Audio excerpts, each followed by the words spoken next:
Chapter 22, Quadamok. One Inyekevu called for Jom and Obe to come to his tent, discussing the situation thoroughly. "What can you guys tell me about a city called Quadamok?" One Inyekevu asked. Jom, shaking his head. "Not much other than I heard of it." Obe agreed by saying, "Same here, but I heard of a lot of activities down that way as well, but never been there."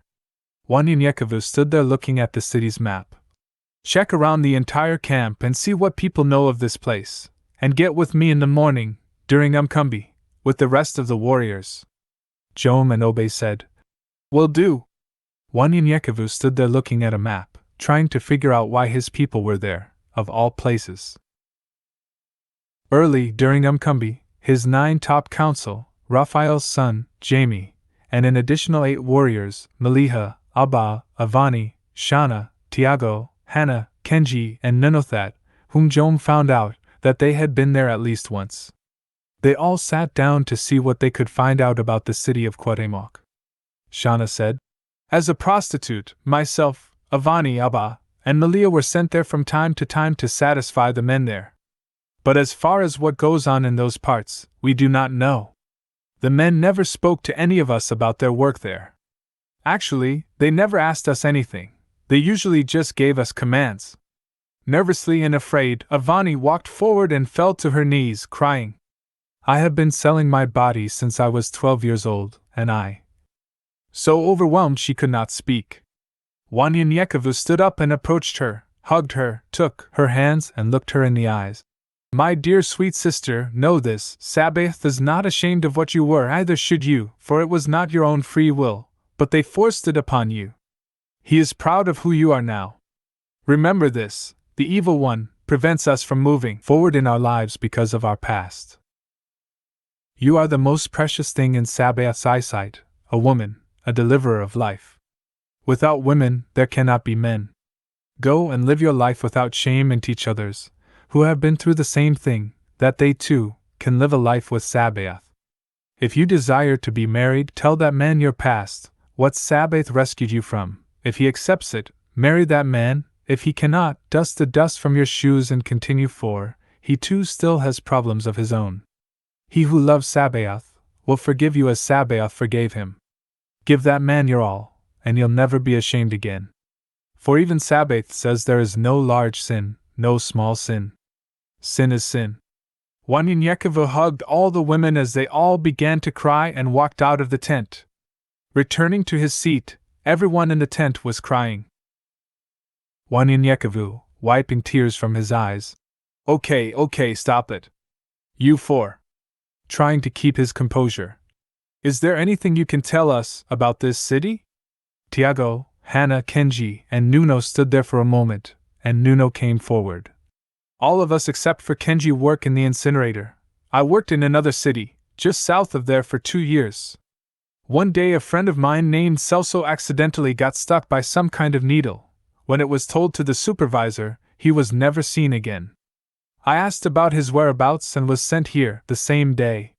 One Inyekevu asked, "What was it you were putting in the incinerator?" Nuno looked back at the men. "Guessing, 'cause I never really seen the inside of the bags. Biohazard waste and dead bodies." One Inyekevu started thinking for a bit, then told the men, "You 3 may go." Then he said, "And you, Kenji?" Kenji approached the council.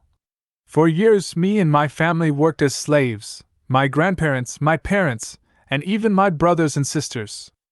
I'm the youngest of them all and I'm the only one living today. At 9 years old, when I started. I'm 30 years old, as of yesterday." Everyone said, "Happy belated birthday." Holding back the tears, Kenji continued, "Thank you, as a youth, I learned not to ask questions, especially anything about what the Abenians were or was doing." He held his head down and rubbed his fingers across his eyes as he raised his head. Kenji then said in anguish, "They murdered my entire family right in front of me because my grandfather refused to work anymore. It wasn't until they sent me here 3 years ago that I started to map out a plan on how I was going to kill Abeni B6. But that day you killed him, whatever it was, I had said to myself, I would never leave your side." Raphael's son, Jamie, shouted, What? Abeni B6 is dead. He stood there in shock for a moment. Abeni B6 is who we were waiting for.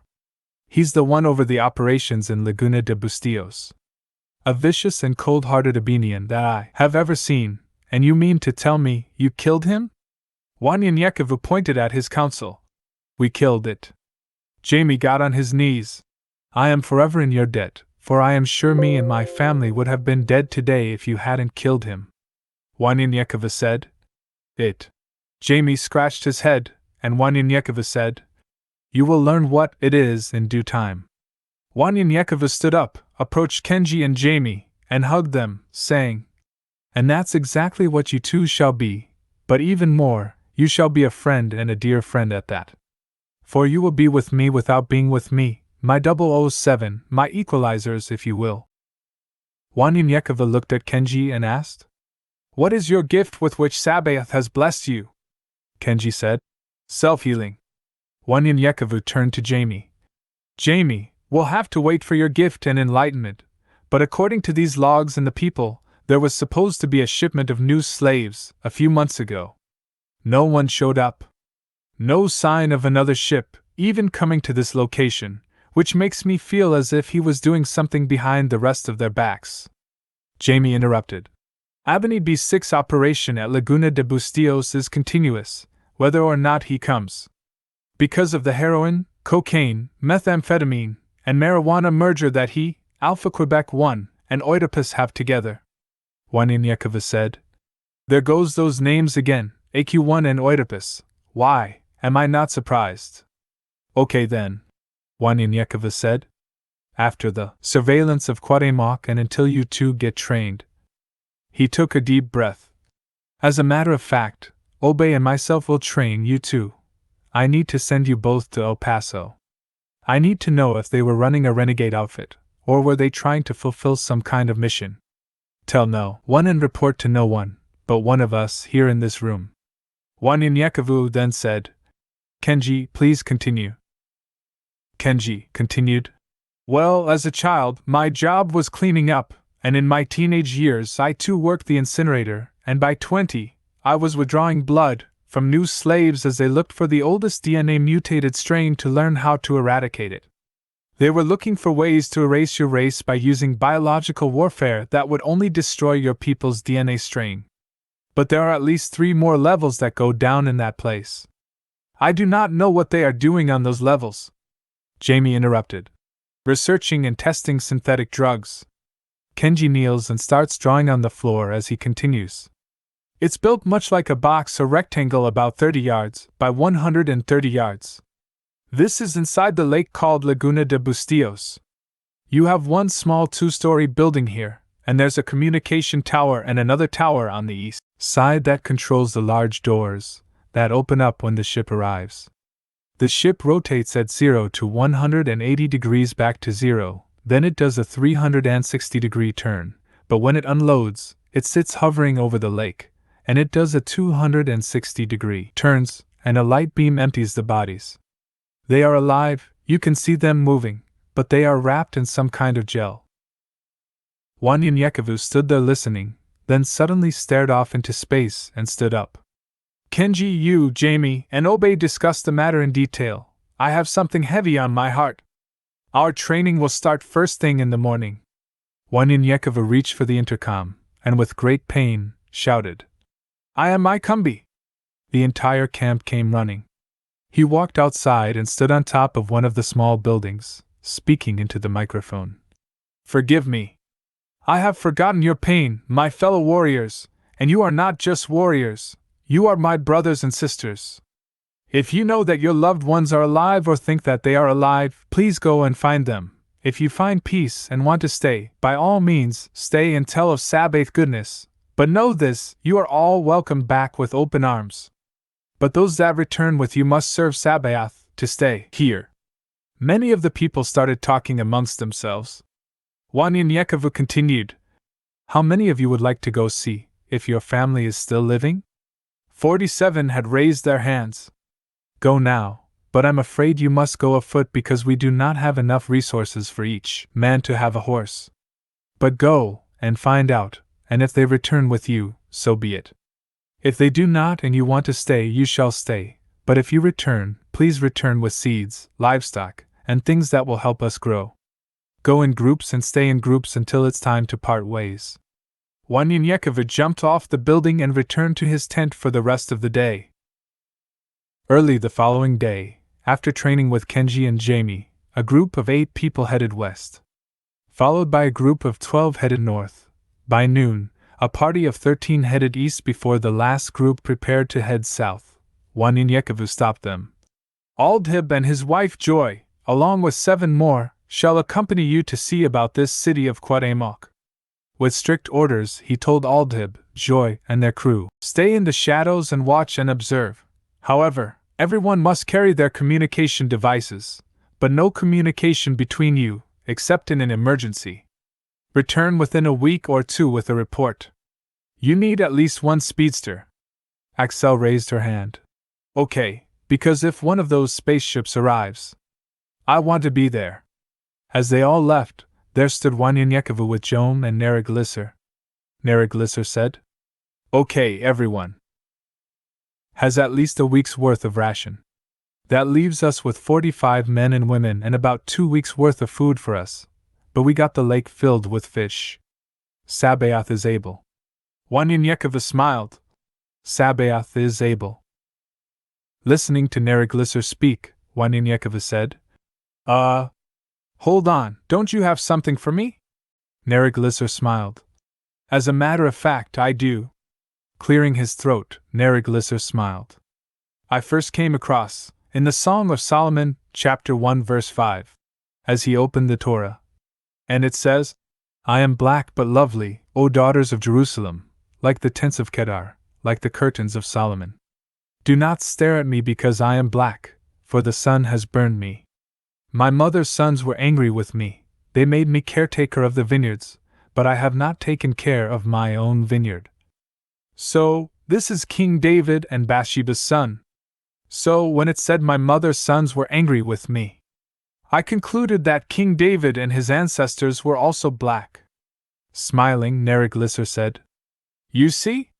He said as he continued, Now turn with me to Jeremiah 8 verse 21. For the hurt of the daughter of my people am I hurt. I am black. Astonishment hath taken hold on me. Negligence closed the Torah. Was Jeremiah black as well? I remember reading how the Jews of Arabia were the ones that accompanied the Queen of Sheba and her son back from their visit to Israel. And many of the leaders and inhabitants of Ethiopia became Jewish and seized political domination of ancient Ethiopia, which was called Aksum back then. Many say that this was the religious center that contained the Ark of the Covenant brought from Jerusalem by the offspring of King Solomon and the Queen of Sheba, Menelik I. Also, according to Acts of the Apostles chapter 8, verses 26 through 40, an Ethiopian eunuch, a servant of Queen Candace of Ethiopia, was baptized soon after the resurrection. You see, in early church records history books, Eusebius, a Roman historian, said that this man returned to Ethiopia, where he spread his faith. The king of Aksum soon embraced Christianity and declared it the state religion. So, Ethiopia was the oldest Christian nation in the world, meaning that Ethiopia was a Christian country long before Ireland and other parts of Europe. Ethiopia was closer to what Christianity was like before it became entangled with notions derived from the imperial ambitions of Rome. And check this out, Negligence said. Wanyan-Yekava replied, Okay, I'm checking. Negligence could not stop smiling and laughing as he got excited talking to Wanyan-Yekava. Queen Candace was no joke herself. She was Empress of Ethiopia when King Alexander was on his world-conquering rampage. Queen Candace was world-famous as a military tactician and field commander. They say King Alexander could not entertain even the possibility of having his world fame destroyed by risking defeat, especially by a woman. He stopped his armies right at the borders of Ethiopia and did not invade, because he was met there by the waiting black troops with their queen in command. She arranged her armies strategically to meet him, and was present on a war elephant when he approached. Having assessed the strength of her troops, Alexander withdrew from Nubia and headed to Egypt instead. Another story claims that Alexander and Candace had a romantic encounter. The Romans met several queens of Meroe, whom they thought were named Candace.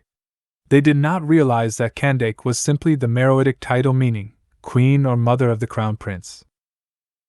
The Cushites gave special honor to their queens because they believed that the kings, who were sons of these women, were also sons of the great god, Amun. In other words, they imagined that these ladies were wives of the god and mothers of the living gods, or the kings. If a king died, his wife might rule alone while her son was growing up. The people would worship her like a goddess.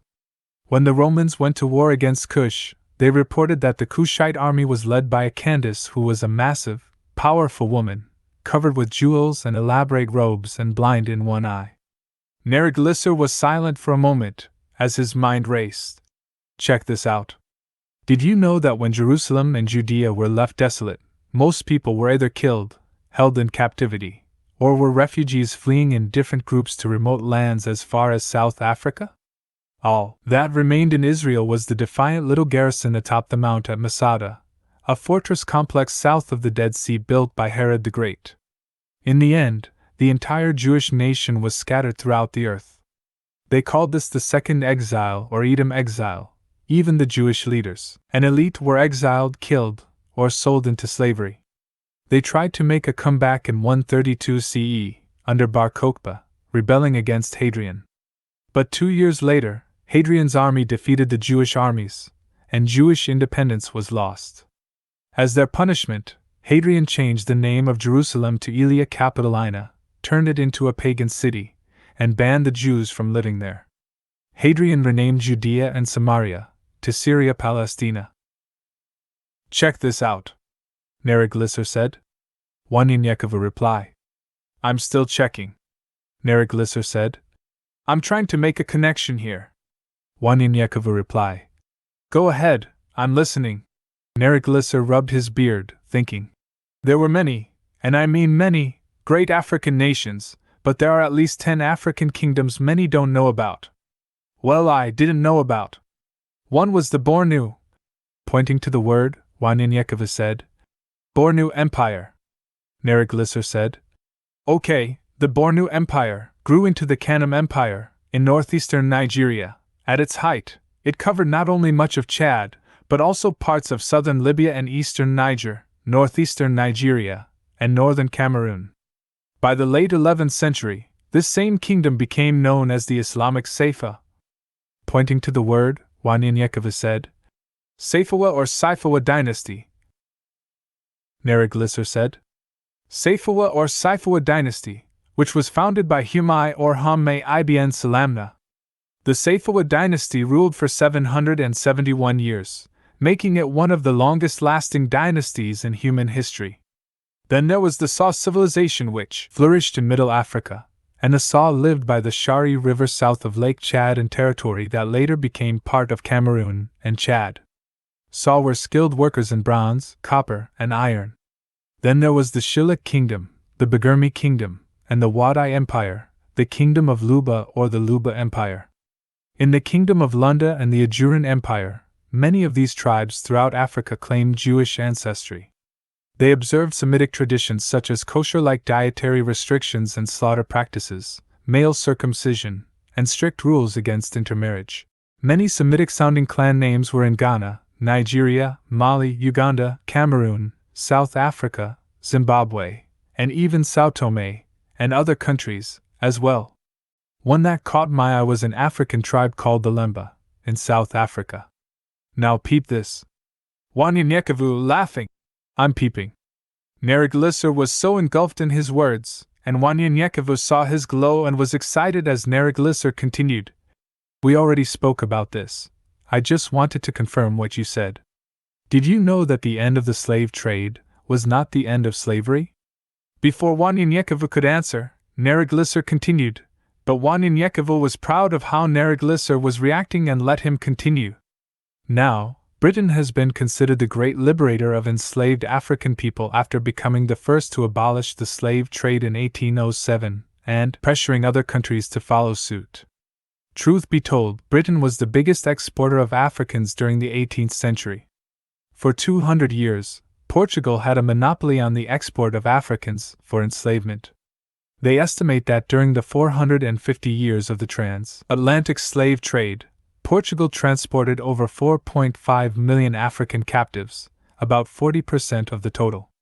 During the 18th century, however, when the slave trade accounted for transporting 6 million Africans, Britain was the worst transgressor responsible for the enslavement of almost 2.5 million people. Britain would continue the practice of slavery for another 26 years after abolishing the slave trade, which proved too costly thanks to slave rebellions.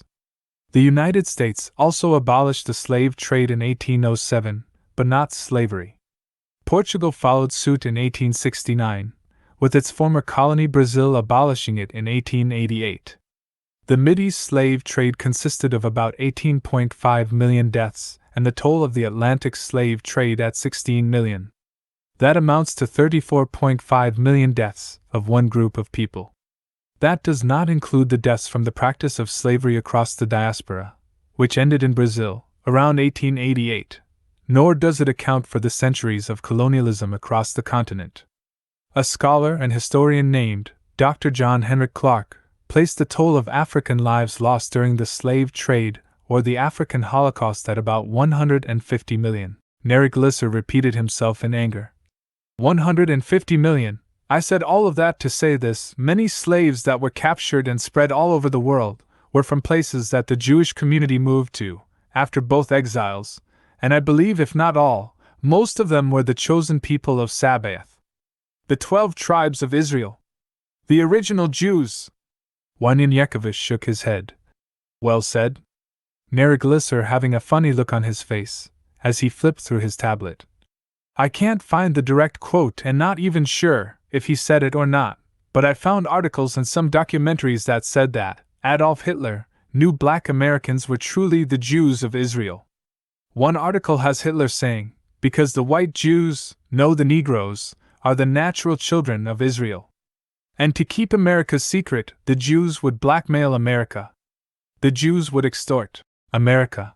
Their world-dominant plan wouldn't work if the Negroes knew who they were.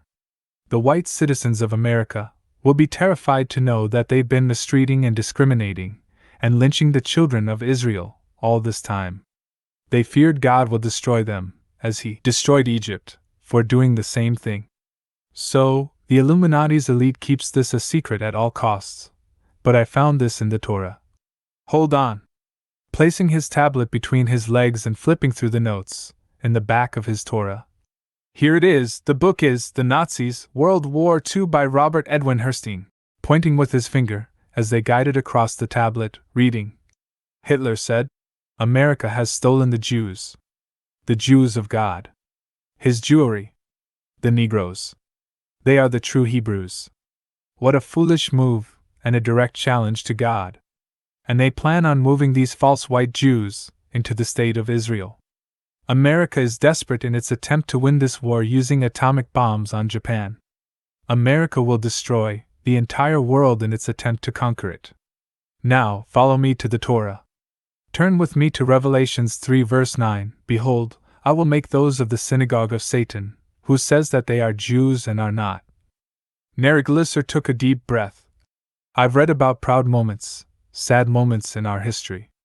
Reading about people like Dr. Samuel Counts, Granville Taylor Woods, Elizabeth Jennings, Dr. Chancellor Williams, Teresa Burroughs, Simone Biles, the Zoot Suit Riots, Central Park 5, Philip Emeagwali, Arkansas's Elaine Massacre, and the Clinton 12. Wanyan Yakovich smiled at Nariglisser. What is a king without his kingdom? Just a man. But know this within your flesh, you are royalty, and because you are the child of Sabaoth, the ultimate and supreme king, you possess royalty in the spirit. You are twice blessed. Nariglisser smiled as a tear fell from his eyes. Wanyan Yakovich said before walking away, You shall be my counselor, to all who have been knocked down, and can't seem to get up. Study all cultures and traditions of men to serve, as a beacon of light to those who seek the light in Sabaoth, but can't see the light within themselves. Just then, as he was speaking, the people that left to find their families started returning. Everyone returned and spoke to Wanyan Yakovich. When we had no hope, you brought it to us. When we thought there was no such thing as love, you showed it to us. It appears that you might need our help. You have been selfless. Why should we be selfish? We will go and help you as you have helped us. Even with the power of Sabaoth, we are great, but as one, we are greater. Once all is well, we will find our loved ones. You have taught us what sense it makes for a finger, a toe, or even a hand to fight a war and leave the rest of the body behind. We will fight as one body. Who knows, some of our family might be where you are going. Wanyanyekova had tears in his eyes. Sabaoth is. Neriglisser interrupted, seeing he was happy, and said, Sabaoth is able. Wanyanyekova said, Yes, he is, but I was going to say, Sabaoth is awesome. Wanyanyekova smiled at Neriglisser. What is a king without his kingdom? Just a man. But know this within your flesh, you are royalty, and because you are the child of Sabaoth, the ultimate and supreme king, you possess royalty in the spirit. You are twice blessed. Neriglisser smiled as a tear fell from his eyes. Wanyanyekova said before walking away, You shall be my counselor, to all who have been knocked down, and can't seem to get up. Study all cultures and traditions of men to serve, as a beacon of light to those who seek the light in Sabaoth, but can't see the light within themselves. Just then, as he was speaking, the people that left to find their families started returning. Everyone returned and spoke to Wanyanyekova. When we had no hope, you brought it to us. When we thought there was no such thing as love, you showed it to us. It appears that you might need our help. You have been selfless. Why should we be selfish? We will go and help you as you have helped us. Even with the power of Sabaoth, we are great, but as one, we are greater. Once all is well, we will find our loved ones. You have taught us what sense it makes for a finger, a toe, or even a hand to fight a war and leave the rest of the body behind. We will fight as one body. Who knows, some of our family might be where you are going. Wanyanyekova had tears in his eyes. Sabaoth is. Neriglisser interrupted, seeing he was happy, and said, Sabaoth is able. Wanyanyekova said, Yes, he is, but I was going to say, Sabaoth is awesome.